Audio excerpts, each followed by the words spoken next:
Bilasizmi Gavharoy, oldingi paytda 55 yoshli ayol bilan hozirgi 55 yoshli ayolni solishtirib ko'ring. Raznica вообще vau-da.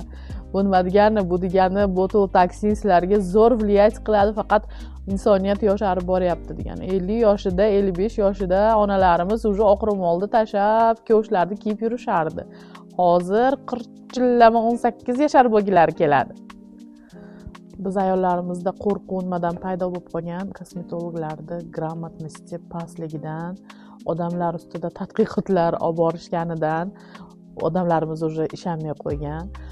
Hozir keyin ko'p ayollarimiz bilasizmi, filler bilan botoksda adashtirishadi-da. Mana oldingi texnikalarda filler bilan ko'tarardik yuzni. Butun kosmetologiya shunaqa edi-da.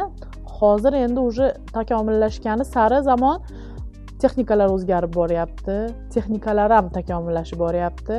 Shuni hisobiga уже eski qildirganlarni fillerlari yuzlarida atyok bo'lib oqib qolgani hisobiga hozirgi ko'rayotganlar уже qo'rqyapti-da, lekin qizlar meditsina, kosmetologiya bitta joyda to'xtab qolmaydi, faqat rivojlanyapti.